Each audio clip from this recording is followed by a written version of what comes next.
going to introduce our program. We will now travel to Stockbridge, Massachusetts, which is the home of Chesterwood, where Executive Director Donna Hassler will be speaking with sculptor Gabrielle Trom. And Gabrielle is the National Sculpture Society's Dexter Jones Award winner this year. It is an affiliated residency at Chesterwood funded by an endowment in memory of Dexter Jones, who was a member and fellow of the National Sculpture Society, with additional funding from Chesterwood's Lee M. Weiser Memorial Fund in support of a sculptor in residence. So a little bit about Gabrielle. Gabrielle trained at the Art Academy in St. Paul, Minnesota, and continued her studies in studio arts at Bethel University. In 2016, she studied the academic methods of figurative drawing and sculpture at the Barcelona Academy of Art in Spain, returning to the United States in 2019 to complete her studies and to teach. That same year, she competed in the National Sculpture Society's Richard McDermott Miller modeling competition, winning the very first place. So some of you may have actually met Gabrielle that year. The modeling competition was held in Manhattan in conjunction with our sculpture conference. Right now, Gabrielle is living in the newly renovated Meadowlark studio on the Chesterwood property and is working in French's studio for the month of October. It's the height of fall colors up there. I think it sounds like heaven for a sculptor all around. A brief introduction to Donna Hassler, who many of you know. I met Donna many years ago when she was a curatorial assistant at the Metropolitan Museum of Art. Donna is a graduate of New York University's prestigious Institute of Fine Arts and worked at the Met for 6 years. She became the acting director and curator of the Hyde Collection in upstate New York in 1993. After a few years there, she became the executive director of the Rensselaer County Historical Society in 1997. She now lives and works in the Berkshires, where she is the executive director of the Chesterwood Museum, a site of the National Trust for Historic Preservation. Donna and Gabrielle, welcome, and thank you for inviting us to join you today.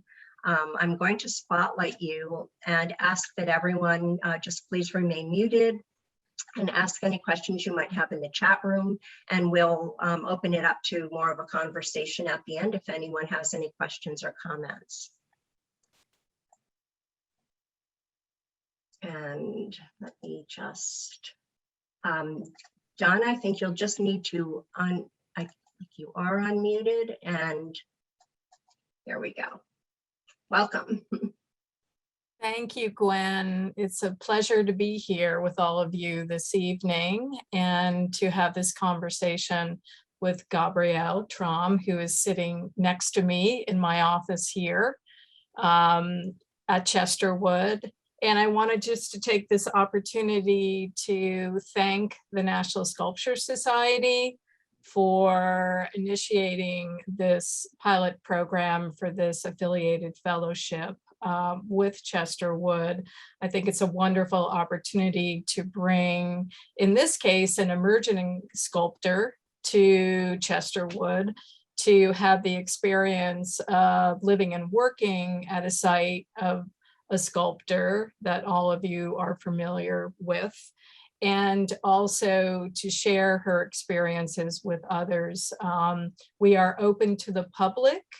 You are looking right now at Daniel Chester French's studio, which is a magnificent building, newly restored a few years ago, designed by the architect Henry Bacon, who later became best known for the Lincoln Memorial. And you all know that Daniel Chester French was the sculptor of the seated figure of Abraham Lincoln for the Lincoln Memorial. And it is really the core of the campus, this particular building. Many of you, I'm sure, have visited Chesterwood, but you'll certainly have an opportunity to spend more time in the studio when you visit us during the conference next June. If you want to show the next slide, please. Here's an interior view of the studio. You see the seated figure of Abraham Lincoln to the left. That's the 6-foot model, which we think is the final model that was sent to the Piccirilli brothers in the Bronx to be executed in 28 blocks of marble and then shipped to the site of the Lincoln Memorial to be installed. And also many of the models and maquettes that French worked on in the studio for his public commissions. There are approximately 75 to 100 works in the studio itself, and also in other buildings on the campus here at Chesterwood. In the middle is his last work called Andromeda, which was also carved by the Piccirilli brothers. And we have a new study collections gallery off the Barn Gallery on the campus, where you can actually see the full-size plaster model for this work as well. Next slide, please. So Gabrielle is actually working in Daniel Chester French's studio, which is very exciting for all of us. She had this idea of creating a larger work of art, needed the space and the height. So in looking at various buildings here, she chose to work in French's studio, and it's been a wonderful pleasure watching her work. I've heard back from the guides and visitors that come to Chesterwood that they can't wait to go into the studio again to see how Gabrielle has advanced on her work. Next slide, please. Close up, and Gabrielle can explain her methods in building the armature, and also the material to fill out the armature before she applies the clay. Next slide, please. Another angle. It's interesting to look at the light in the studio. Of course, there's a very large north skylight, so it's a wonderful even light throughout the day while she's working. Is there another slide, or we did 3? I think we did 3. Oh. She's laughing. So I have about 5 questions to ask Gabrielle, and I hope you will also ask her questions. And if you have any for me in particular, I'm happy to answer them as well. So my first question to Gabrielle is, how did you prepare for your month-long residency at Chesterwood?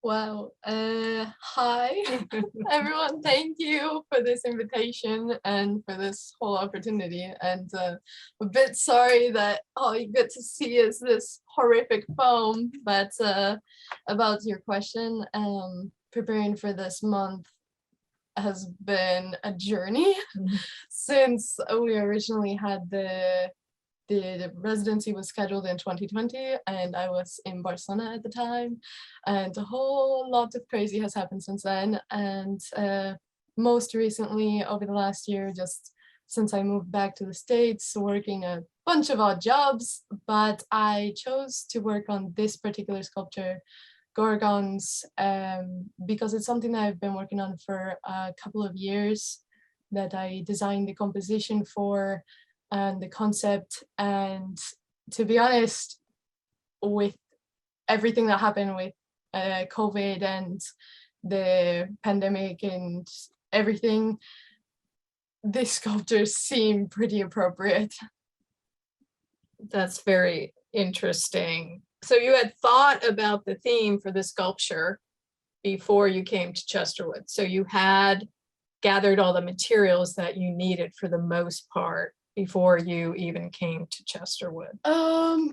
In terms of materials, the materials were very last minute because after moving continents, just kind of saving up until the moment arrived and then making do with what was available in that moment. I had a lot of friends helping me. One particular friend who helped me, I had designed the armature to be welded together so that it could fit flat pieces into my car so we could drive it across the states and arrive here. And most of the other materials I just purchased with some friends when I arrived on the October 1st. Yeah. At 1 o'clock in the morning. Yeah, we were really ready to get started. We left the key under the mat by the Meadowlark. Do you want to describe where you're living? The Meadowlark, what's that like? It's nice. In the daytime.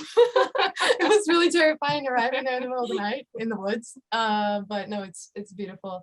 And more than that, the studio space is incredible and inspirational to be able to see French's work in person. I have seen some of his works around the country, but seeing his works really close up and in his workspace, it's been beautiful. You also created a platform in which you could build your sculpture. You were doing that while you were here, and that's very important because it has wheels, so she can wheel her sculpture out to where the barn doors open, and we could actually get it outdoors. It was the only space where she could work on, as I had mentioned earlier, a larger piece. So you see the platform that she built as well. Were there any particular works by Daniel Chester French that have especially inspired you since you've been here? I might be getting the name of this wrong, but the Spirit of Genius, I don't know what it's called. Yes, the one that's behind. The one that's directly behind that's this directly mess. behind. And that was created for the 1915 San Francisco Pan American Exposition. You see it in this photograph behind Andromeda.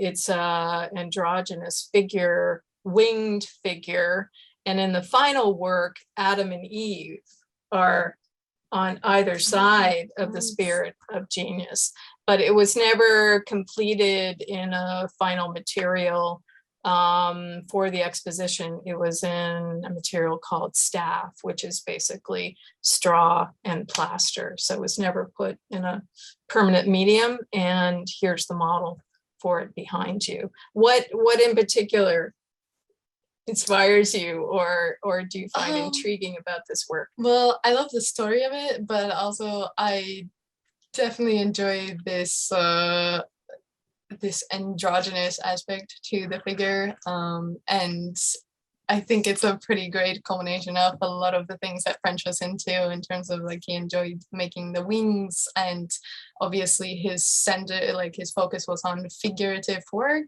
And the drapery, all of it combined was pretty beautiful. Can you express your feelings in a little bit more depth being in Daniel Chester French's studio, and also when visitors come to this space, how are they responding to your work?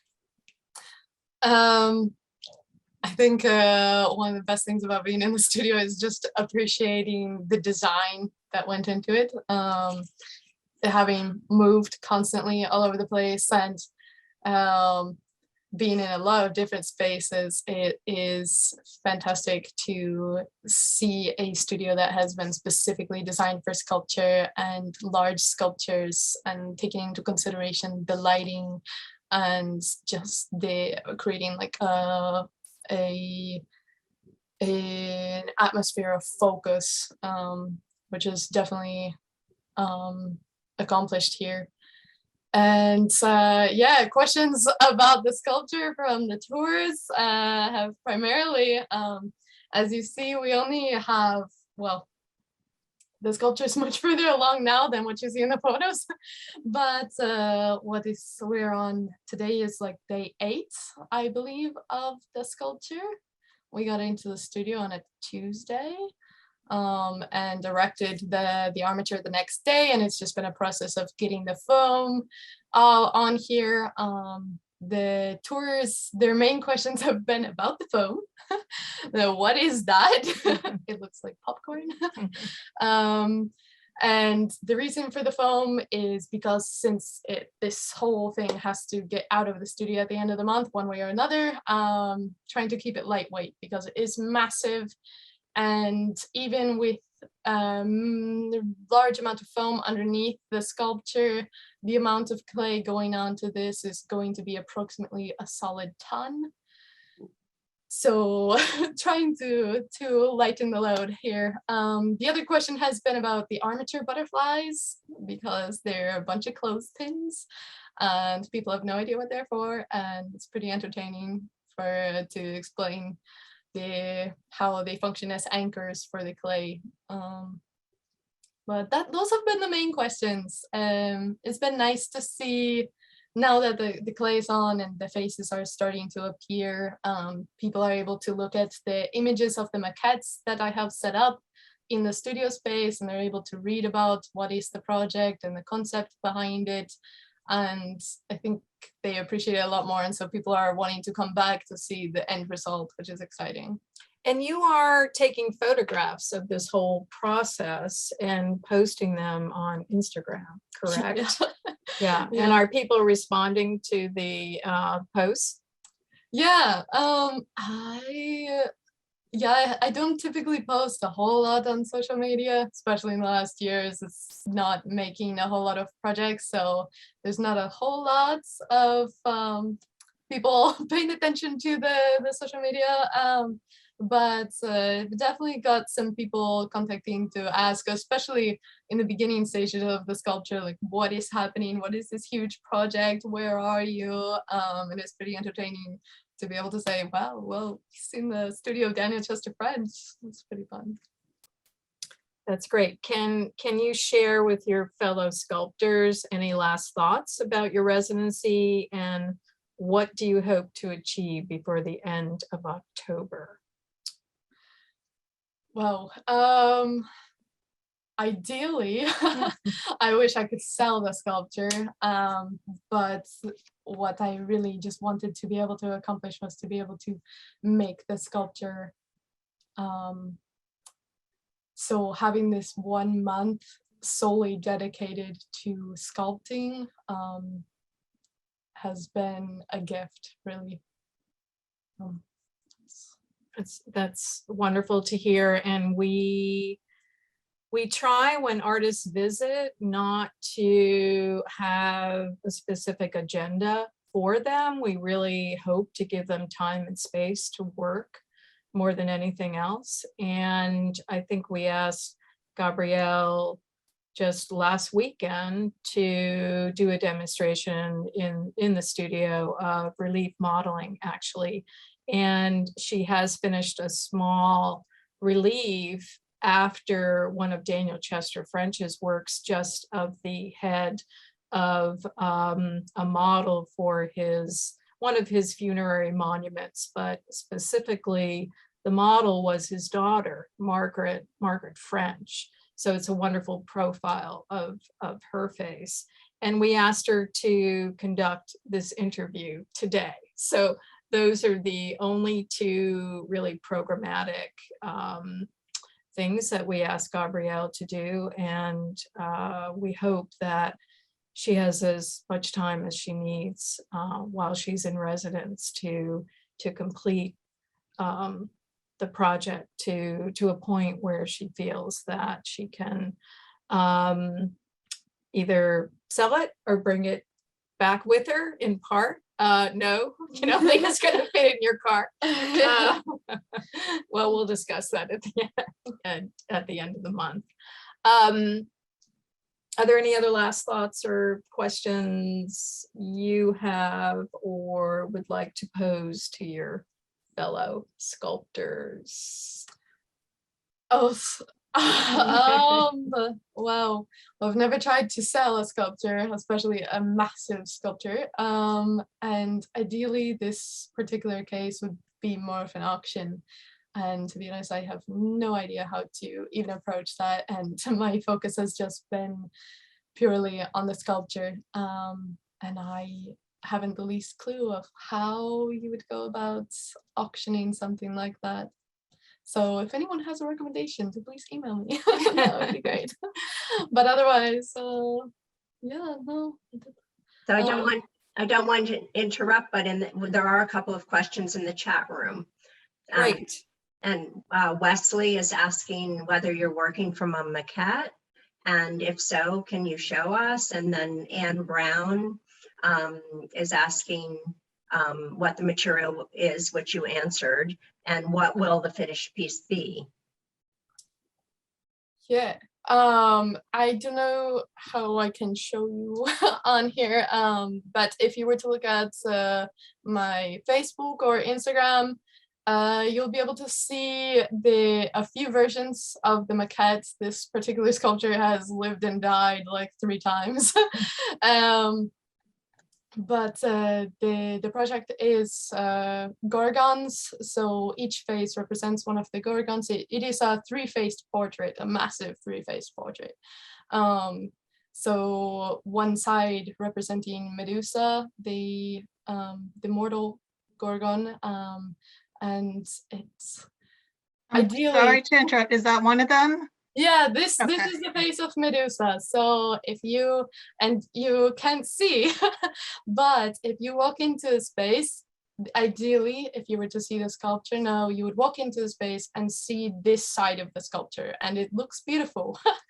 But if you were to walk around the sculpture, you would see multiple other faces, 2 other faces specifically, one being Steno,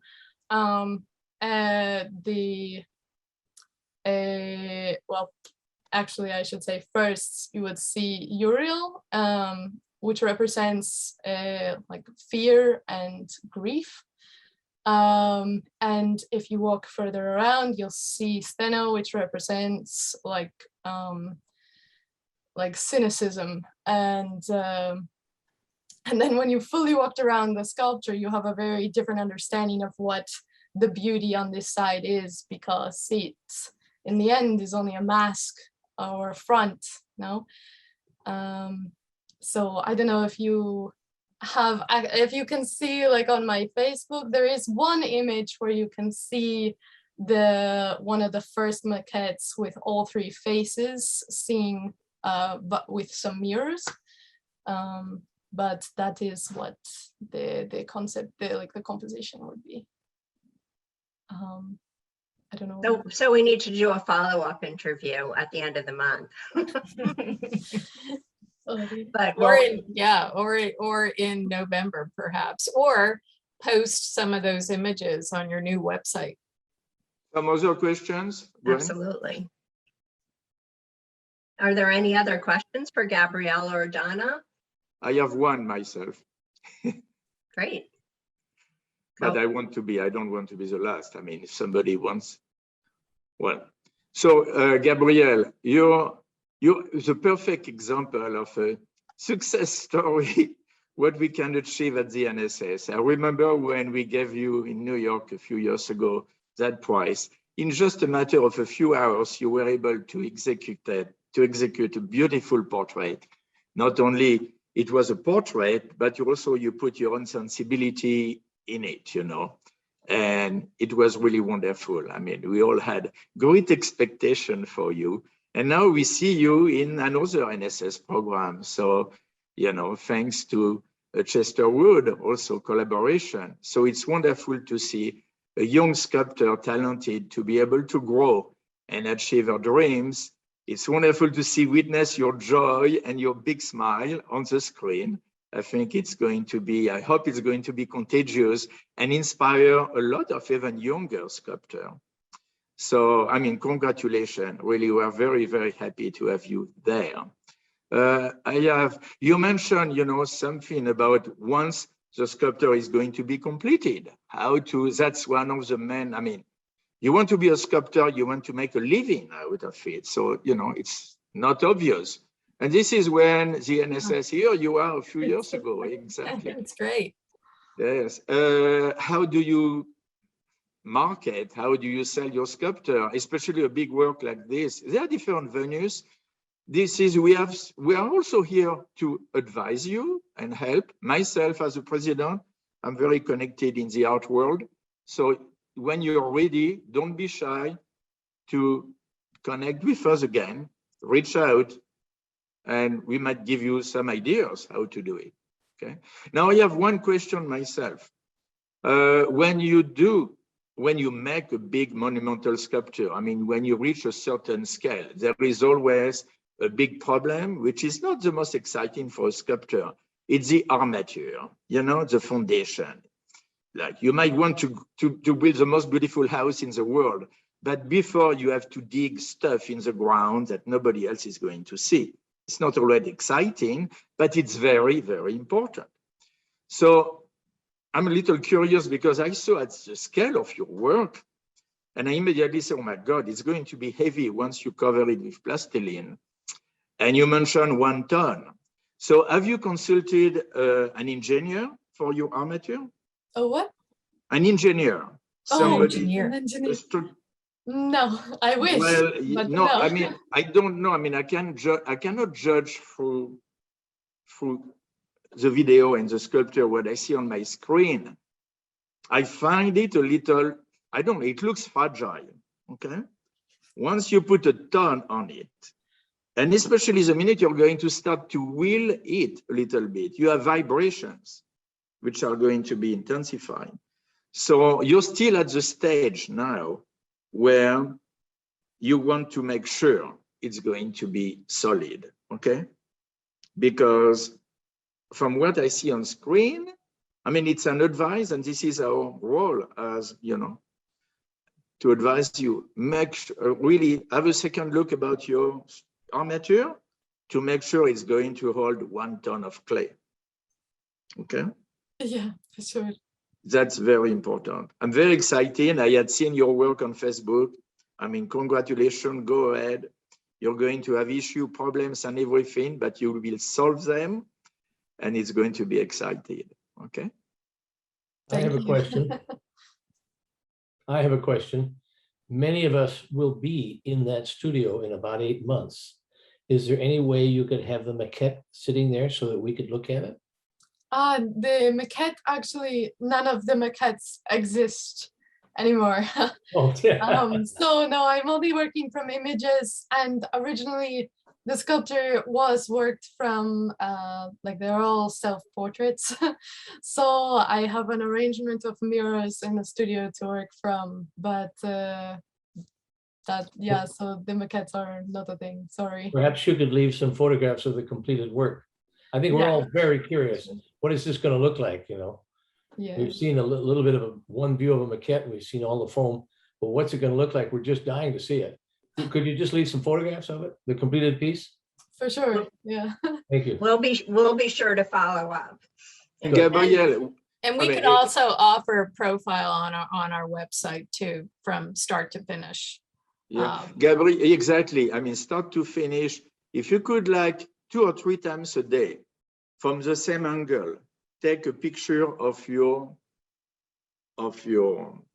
sculpture. And then once you put all these pictures one after the other one, you can make a short video of 15, 20 seconds. And when you see the progress of the sculpture and the sculpture being happening, It's always a very exciting thing to put, especially you need material to put on your social media. We'll be very happy to put it on our social media, of course, you know, and advertise it, but try to think about that, okay? Don't forget but so right now you're at the right stage. Try to take 3, 4, 5 pictures exactly from the same angle, the camera at the same spot, so you can have this kind of video and you see the progression, you know. Yeah, it's a good one. That will be very exciting and interest and excite a lot of people, especially the one who are not familiar with the process of sculpting. Yeah, we're planning to put some images on the website, you know, a little later in the month. So we'll be in touch with Donna and I have discussed it. So, and we can link websites. So that'll be exciting to see how it's coming along. Can I just say something? I just went onto your Instagram page and your work is beautiful. You have beautiful heads, very, very beautiful, very lovely to see. Thank you.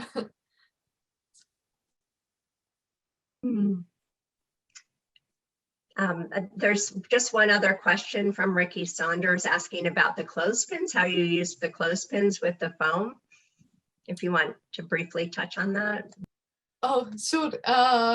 I imagine a lot of people work with armature butterflies, but I just like to use the clothespins because it's easy. They have, I mean, it's like the right size, so I just drill through them to make a cross, and I use like a copper wire to attach them to the armature, and the metal piece from the clip stays on there as well, and it helps to add some grip. Thank you. Very inventive. So if there aren't any further questions, Elizabeth just posted the link to Gabrielle's Instagram site. If you want to copy and paste that. And I just finally wanted to say that if you have not been to Chesterwood, it should be on your bucket list. And we hope to see you all there next June. And Gabrielle, thank you for the beautiful work that you're making. I'm going to start following you every day on social media. And Donna, thank you so much for sharing this whole experience with us. Thank you. And please follow us too at Chesterwood's Instagram, which is Chesterwood_studio. So we'll be posting as well. Great. We'll all follow each other. Okay. Great. Sounds like a plan. And thank you everyone for being here tonight.